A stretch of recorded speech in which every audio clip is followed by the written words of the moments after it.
আসসালামু আলাইকুম এভরিওয়ান, চৌধুরীর হেসেলে আপনাদেরকে স্বাগতম।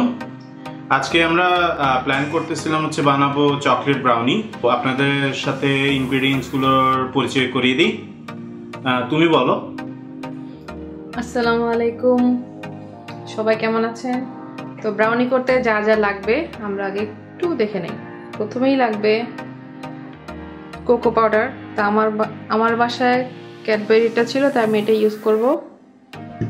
আর চকলেট চিপস, এটা অপশনাল। ডিম দুটো, বাটার, যে কোনো ব্র্যান্ডের বাটার নিতে পারেন। আমার বাসায় যেটা ছিল আমি সেটা ইউজ করছি। ড্রাই ইনগ্রিডিয়েন্টগুলো: ময়দা 1 কাপ, চিনি 1/2 কাপ, 1 চা চামচ বেকিং পাউডার, আর 1/2 চা চামচ এরকম বেকিং সোডা, আর লবণ স্বাদ মতো। আর এরকম একটা প্যান ইউজ করছি আজকে আমরা। এটা অয়েল ব্রাশ করে এর মধ্যে বেকিং শিটটা কেটে সমানভাবে বিছিয়ে নিয়েছি। আর অবশ্যই আজকে আমরা এই পুরোটা বেকিং করব চুলায়, নট ইন ওভেন। প্রথমে আমরা বাটারটাকে যে মিক্সিং বলে মিক্স করব সেখানে নিয়ে নিচ্ছি। এটাতে অয়েল দেওয়া যাবে না, কারণ অয়েল দিলে ব্রাউনিটা শক্ত হয়ে যাবে আর ড্রাই হয়ে যাবে। বাটারটা ইউজ করতে হবে, এবং বাটারটা এখন আমরা মেল্ট করে নেব। বাটার আমাদের মেল্ট করা হয়ে গেছে, দেখতেই পাচ্ছেন। এটা অবশ্যই রুম টেম্পারেচারে এনে মেল্ট করলে বেটার। তার থেকে আরও বেটার নিচে একটা গরম পট দিয়ে উপরে কিছুক্ষণ রেখে দেওয়া, কিন্তু কখনো এটাকে একদম গরম করা যাবে না। এখন এর মধ্যে আমরা চিনি দিয়ে দিচ্ছি।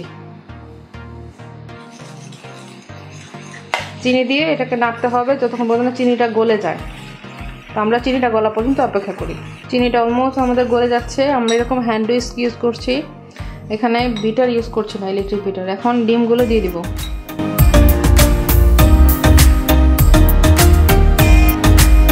এখন এই হ্যান্ড উইস্কের সাহায্যে পুরোটা ডিম মিক্স করে সাথে সাথে এটা যতক্ষণ পর্যন্ত না সাদা কালার চলে আসবে ততক্ষণ পর্যন্ত এটাকে বিট করতে হবে হাতে।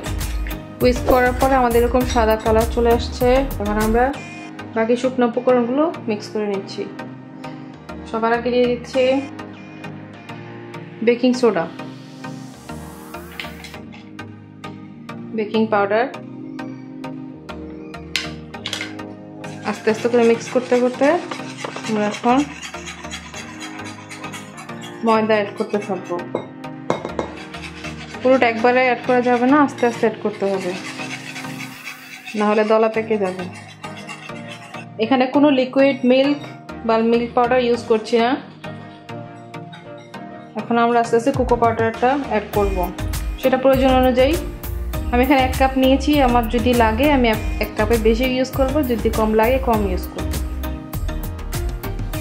এখানে যে কোনো ব্র্যান্ডের কোকো পাউডার ইউজ করা যাবে।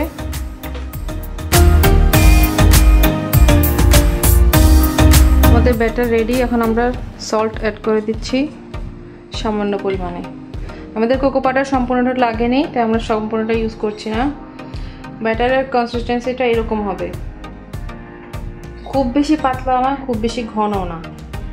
তো এখন এখান থেকে আমি কিছু পরিমাণে চকলেট চিপস দিয়ে দিচ্ছি। এগুলো বেকিংয়ের সময় গলে যাবে, আর বাকিগুলো যখন হাফ ডান হয়ে যাবে তখন উপরে গার্নিশের জন্য দিয়ে দিব। এরকম একটা বেকিং ট্রে ইউজ করতে পারেন আপনারা, অথবা চাইলে বাসায় যদি আমরা যে আগের টিফিন ক্যারিয়ারগুলো দেখি সিলভারের মোটা পুরুত্ব হলে ওগুলো ইউজ করতে হবে। এভাবে অয়েল ব্রাশ করে নিচ্ছি সব দিকে, অলমোস্ট ডান। এখন আমি ওটাতে বেকিং শিটটা বসিয়ে দিই। বেকিং শিট বসানোর পরে সব সাইড ভালো মতো ব্রাশ করে দিচ্ছি। আমাদের ব্যাটারটা আমরা এখন ঢেলে দিচ্ছি মোল্ডে। সবসময় ব্যাটার দিতে হয় মোল্ডের হাফ, কারণ এটা ফুলবে। আমাদের ব্যাটারটা ঢালা হয়ে গেছে। আমরা এখন এটা একটা ট্যাপ করে নিচ্ছি, যাতে ভিতর যদি এক্সেস বাবল থাকে বের হয়ে যাবে। এখন এটা আমরা প্রিহিটেড প্যানে দিয়ে বসিয়ে দিব। তো আমরা চুলার কাছে চলে যাচ্ছি। তো এটাকে আমরা 5 থেকে 7 মিনিট হাই হিটে গরম করে নিয়েছি, প্রিহিট করে নিয়েছি। এখন আমরা স্ট্যান্ডের উপর এটা বসিয়ে দিয়ে ঢেকে দিব 35 থেকে 40 মিনিটের জন্য। এর মধ্যে ঢাকনা কোনোভাবেই খোলা যাবে না। এখন দেখেন হয়ে গেছে, আমরা চেক করে দেখি কি অবস্থা। কাঠি একদম নিট ক্লিন। আমাদের চকলেট ব্রাউনি রেডি। আমরা এখন আনমোল্ড করব। প্রথমে একটি শার্প নাইফ দিয়ে আমরা এজগুলা বা সাইডগুলা কেটে নিচ্ছি।